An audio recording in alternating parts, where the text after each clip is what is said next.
Eh bien, bien-aimés dans le Seigneur, nous vous saluons au nom de notre Seigneur et Sauveur Jésus-Christ. Shalom, shalom, partout là où vous êtes en train de nous capter en ces instants. Nous sommes là, ça fait quand même un bout de temps qu'on n'a pas pu partager l'ensemble, la parole de Dieu sur notre chaîne YouTube. Mais nous sommes là et nous revenons avec un thème bien, là où nous allons parler de la purification, également de la sanctification. Avant cela, nous allons essayer un peu de prier. Seigneur, nous bénissons ton Saint-Nom, nous t'exaltons, Papa. Cher Saint-Esprit, nous voulons que tu puisses nous parler dans des cœurs, dans des termes clairs et précis. Permets, Créateur de ceux sur la terre, quiconque suivra ce message, que son corps soit disposé à bien comprendre ta pensée et que le Saint-Esprit continue à l'amplifier. Gloire et honneur à toi, Seigneur Jésus-Christ. C'est en ton nom que nous venons de prier. Amen. Oui, nous venons de dire que nous allons parler sur la sanctification et la purification. Vous allez comprendre ensemble avec moi que ces deux notions sont trop voisines. La sanctification et également la purification sont vraiment trop voisines et ça porte souvent à confusion. Deux fois, on appelle la sanctification à la place de la purification à la place de la sanctification, puisque ces deux notions, telles que je viens de les dire, sont tellement voisines, également complémentaires. Et par définition, qu'est-ce que nous comprenons par la purification? La purification, c'est le fait d'enlever les éléments étrangers à quelque chose. C'est ça la purification. On enlève les éléments étrangers. La purification, c'est le fait d'enlever également des souillures, tout ce qui suit. La purification également, c'est enlever des saletés. Si on peut définir de manière trop simple, c'est ça la purification. Mais quand on parle de la sanctification, c'est une mise à part pour Dieu.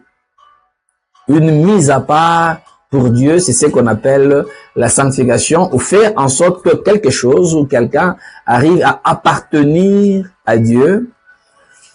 Voilà pourquoi lorsque nous parlons de la sanctification, d'emblée nous devons comprendre que la sanctification c'est pratiquement un état. Un état, c'est-à-dire quelqu'un qui était, par exemple, païen, qui n'appartenait pas à Dieu, et cette personne appartient maintenant à Dieu. C'est-à-dire cette personne est sanctifiée, cette personne devient sainte.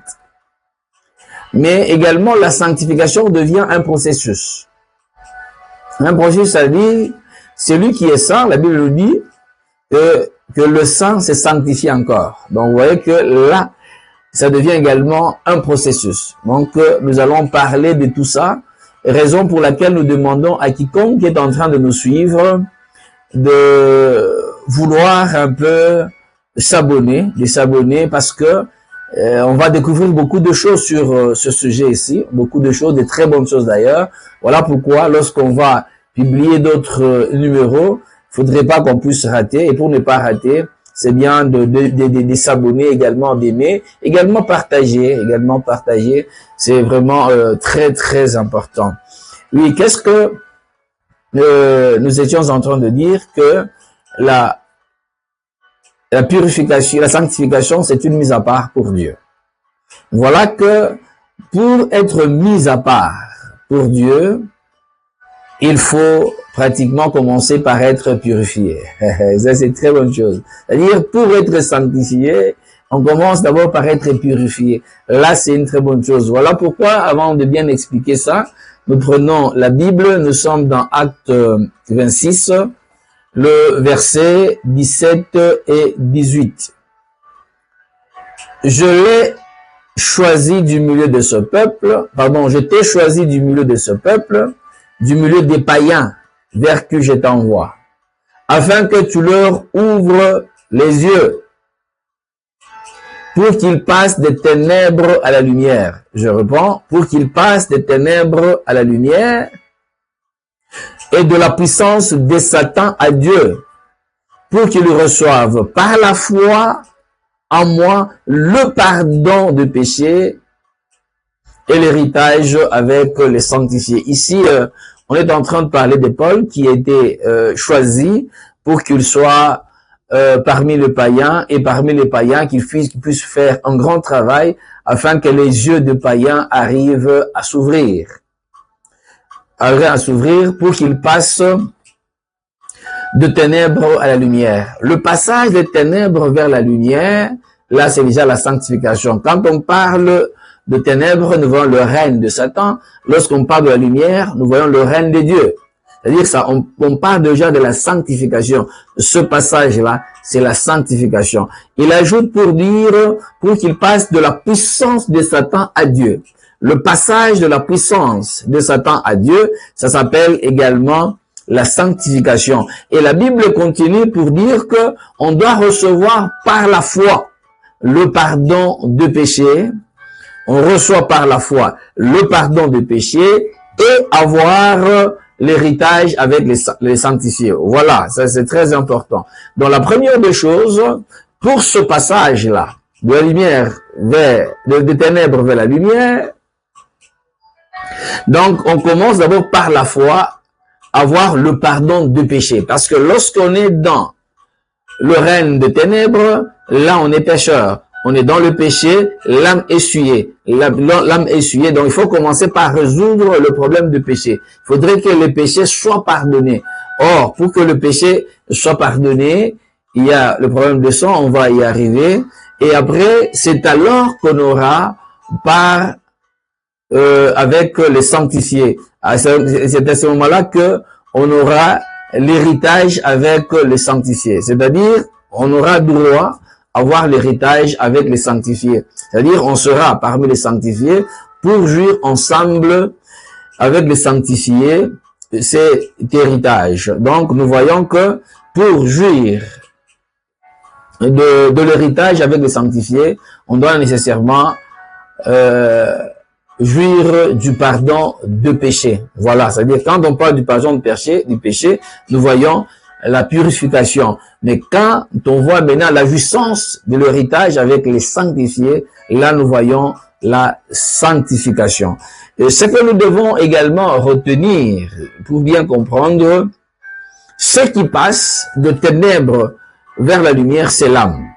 Parce que Jésus est venu pour sauver les âmes. Voilà pourquoi vous allez comprendre ensemble avec moi que dans Acte 2, bien sûr, le jour de la Pentecôte, la Bible nous dit qu'il y a eu 3000 âmes qui étaient sauvées. 3000 âmes. On ne parle pas de personnes, mais on parle des âmes pour nous dire que ce qu'on sauve, c'est l'âme. C'est l'âme qu'on doit sauver. Et cette âme qui est sauvée, c'est-à-dire cette âme doit être purifiée. C'est-à-dire il faut la purification de l'âme et cette âme-là doit être mise à part pour qu'elle soit sous le contrôle des dieux, que l'âme quitte le contrôle des ténèbres de Satan et que cette âme soit sous le contrôle de Dieu. C'est-à-dire, comme nous venons de le dire, que la purification, c'est l'âme qui est purifiée. Voilà pourquoi j'aimerais que je puisse ajouter un texte de Michée. Michée 6, de 6 à 7. Ce texte-là va encore beaucoup plus nous aider à comprendre c'est quoi cette purification et cette sanctification. La Bible nous dit ceci dans Michée 6, de 6 à 7. Avec quoi me présenterai-je devant l'Éternel pour m'humilier devant le Dieu très haut? Me présenterai-je avec des holocaustes, avec deux veaux d'un an? L'Éternel agréa-t-il des milliers de béliers, des myriades de torrents d'huile?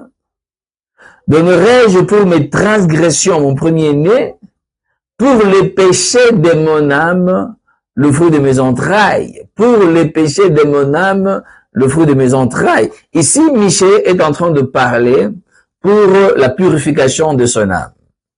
Parce que, on nous dit, pour les péchés de mon âme, c'est-à-dire l'âme a connu des souillures. Et la souillure dans l'âme, c'est le péché. Donc, le péché est entré dans cet âme et a causé un problème. Voilà pourquoi il cherche à s'humilier devant Dieu. Il cherche que son âme soit totalement purifié. Maintenant, il commence à se poser des questions. Qu'est-ce que je vais faire?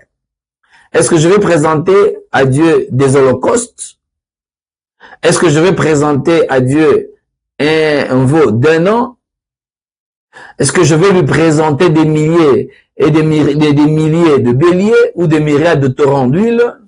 Ou je vais présenter à Dieu mon premier-né ou le fruit de mes entrailles, juste pour les péchés de mon âme? Voilà, là nous comprenons que le problème de péché, c'est au niveau de l'âme. Voilà pourquoi la Bible dit l'âme qui pêche est celle qui mourra. Donc le problème, c'est au niveau de l'âme.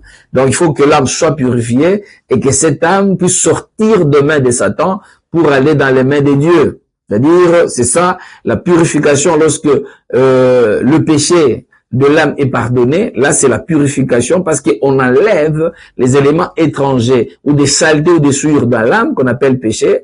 On est en train de les enlever. Et après, qu'est-ce qui est en train de se passer?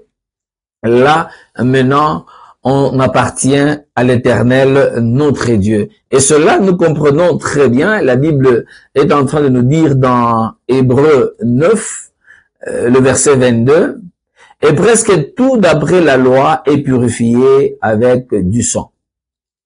Et sans effusion de sang, il n'y a pas de pardon de péché. » Ici, on nous dit que tout d'après la loi, dans l'ancienne alliance, d'après la loi, nous sommes en train de voir tout ce qui s'est passé dans le temple était purifié par le sang. Et la Bible nous dit, sans effusion de sang, il n'y a pas de pardon de péché. Voilà, c'est ce qui est très important. C'est-à-dire, lorsque quelqu'un donne sa vie à Christ, cette personne-là doit avoir le pardon de péché. C'est le sang de Christ qui avait coulé à la croix. Cette âme va purifier cette personne de tous ses péchés. Voilà, lorsque Dieu le regarde, cette personne-là, Dieu ne lui réclame aucun péché parce que tous ses péchés lui sont pardonnés.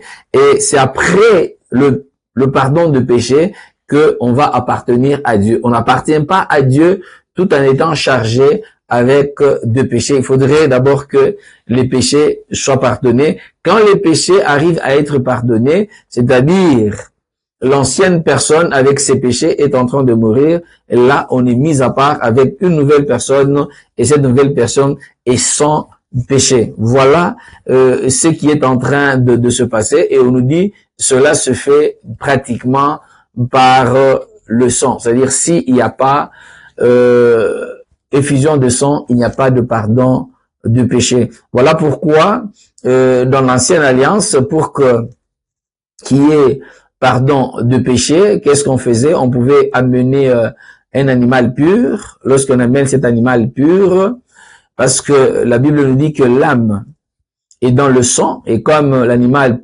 pur aussi a le sang, et qu'est-ce qu'on fait? L'homme qui a péché, il va commencer par mettre sa main sur la tête de cet animal-là, comme signe de transfert, de péché de son âme sur l'âme de l'animal. Et qu'est-ce qu'on va faire? Comme le péché sera sur l'âme de l'animal et cette âme-là est dans le sang, on va égorger cet animal parce que la Bible dit sans effusion de sang, il n'y a pas de pardon de péché et que cet animal-là, on va l'égorger et lorsque le sang est en train de couler, c'est-à-dire la vie est en train de sortir, cette personne est en train d'être purifiée, son âme est en train d'être purifiée. Parce que la Bible nous dit ceci, le salaire du péché, c'est la mort. Au lieu que la personne qui a péché arrive à mourir, c'est l'animal qui est en train de mourir à sa place. Et lorsque Dieu est en train de regarder sur l'âme de l'homme est purifiée, il n'y a plus de péché, même s'il a tué, il a fait quoi, il n'y a plus de péché, et que ce péché-là sera sur l'âme de cet animal-là. Voilà ce que Christ est venu, premièrement, non seulement que Christ est venu nous racheter pour nous mettre à part, pour nous sanctifier, il est venu également résoudre le problème du péché. Voilà pourquoi Christ qui est venu comme cet agneau-là, le jour qu'il se présente au Jourdain, Jean-Baptiste le regarde, il dit, voici l'agneau de Dieu qui ôte le péché du monde. Il ne dit pas l'agneau de Dieu qui ôtera le péché du monde, l'agneau de Dieu qui ôte le péché du monde. Pourquoi? Parce qu'il voulait justifier l'acte qu'il était en train de poser. Jean-Baptiste baptisait du baptême de la repentance. Pas de repentance et le pardon de péché. Or, il faudrait qu'il y ait effusion de sang pour qu'il y ait pardon de péché. Mais qu'est-ce qui s'est passé? Jean-Baptiste n'envoyait jamais les gens vers le sacrificateur pour leur dire, allez d'abord présenter le sacrifice de pardon de péché et après là, vous allez me revenir. Il ne faisait jamais ça. Mais qu'est-ce que Jean-Baptiste faisait? Il baptisait les gens et que leur péché était pardonné.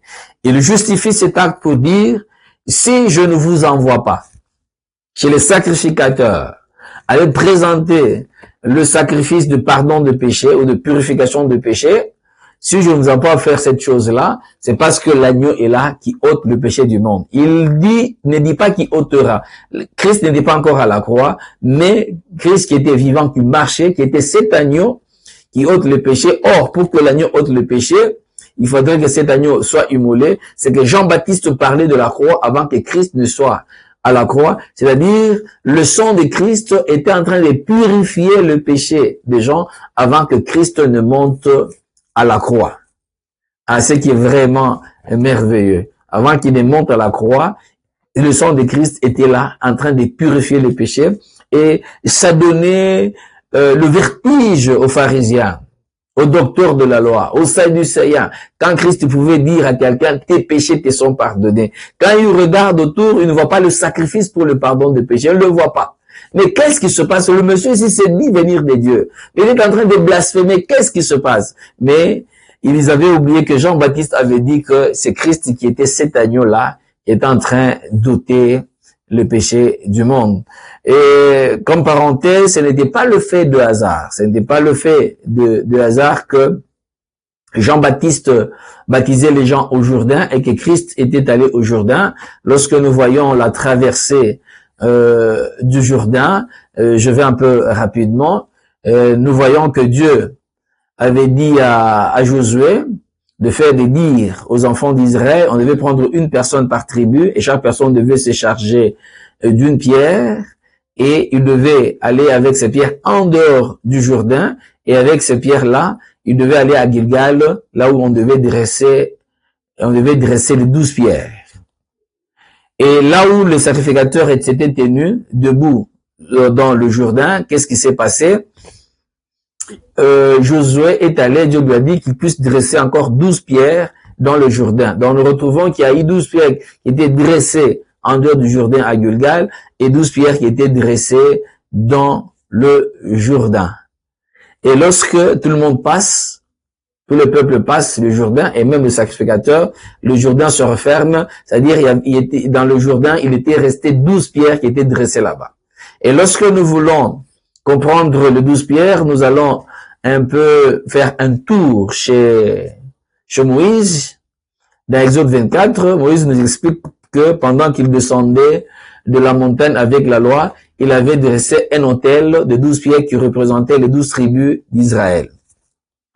Et là, nous comprenons que les 12 pierres sont en train de symboliser l'autel. Là, c'est le premier témoin. Nous allons faire également un tour chez les deuxièmes témoins. Nous sommes en train de voir Élie au mont Carmel. Élie nous dit qu'il avait dressé aussi 12 pierres représentant chacune des tribus d'Israël. Et les 12 pierres-là, il avait dressé avec un autel. Là, nous comprenons que les 12 pierres, ça constitue également cet autel-là. Voilà pourquoi notre Seigneur Jésus-Christ, quand il est venu comme sacrifice cet agneau immolé, il devait entrer dans le Jourdain. Donc, il devait entrer dans le Jourdain. L'autel était en bas du Jourdain et au-dessus, il y avait de l'eau.